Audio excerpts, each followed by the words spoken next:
ਈਟੋਬੀਕੌਕ ਵਿੱਚ Ontario Liberal party ਦੇ ਨੇਤਾ ਸਟੀਵਨ ਡੇਲ ਡੂਕਾ ਨੇ ਸੂਬੇ ਦੇ ਸਰਜੀਕਲ ਬੈਕਲੌਗ ਨੂੰ ਹੱਲ ਕਰਨ ਲਈ ਆਪਣੀ ਪਾਰਟੀ ਦੀ ਯੋਜਨਾ ਦੀ ਰੂਪਰੇਖਾ ਦਿੱਤੀ। ਇਸ ਯੋਜਨਾ ਵਿੱਚ ਹਸਪਤਾਲ ਦੇ ਸੰਚਾਲਨ ਅਤੇ ਡਾਇਗਨੋਸਟਿਕ ਪ੍ਰਕਿਰਿਆਵਾਂ ਨੂੰ ਸ਼ਾਮਿਲ ਤੇ ਵੀਕਐਂਡ ਤੱਕ ਵਧਾਉਣ ਲਈ 2 ਸਾਲਾਂ 'ਚ $1 ਬਿਲੀਅਨ ਦਾ ਨਿਵੇਸ਼ ਕਰਨਾ ਸ਼ਾਮਿਲ ਹੈ।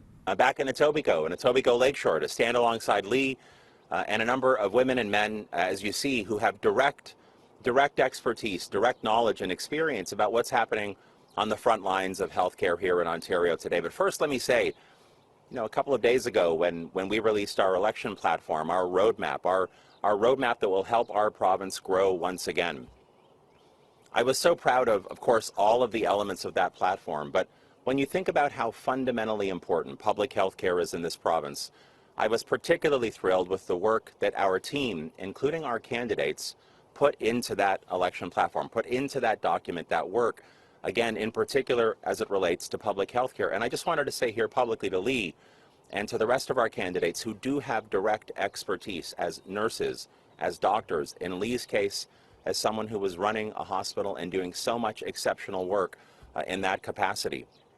And by the way, in previous capacities within healthcare, I just wanted to say publicly to Lee, thank you so much for your advice, for your input, for your guidance, and most importantly, thank you, Lee, for the work that you have done throughout this pandemic to help support the families in this province who are often relying on a public healthcare system that has gone through so much over these past 4 years. A healthcare system that has suffered because of, as Lee said a second ago, the cuts and the chaos and the lack of commitment from the Ford Conservatives to a publicly funded universal healthcare system. Now, we know right now in Ontario that when you look at the stats, the numbers are of grave concern. We know, for example, that only about 40% of those who need MRIs in Ontario today are able to get them in time.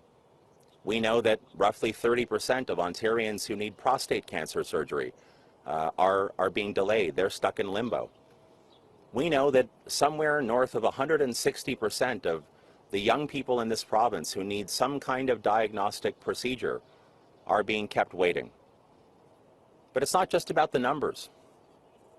It's about the stories and the people behind those numbers. It's about the families who are concerned, who in many cases are understandably scared about the fact that they're not able to get surgery for themselves, diagnosis for themselves, or for loved ones, for family members. This isn't good enough.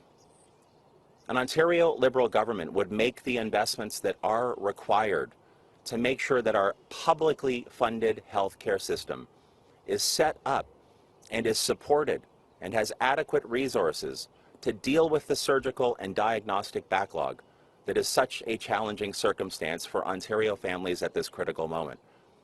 For example, according to the OMA, we know that there are roughly 1 million surgeries and diagnostic procedures that are part of the backlog. 1 million in this province.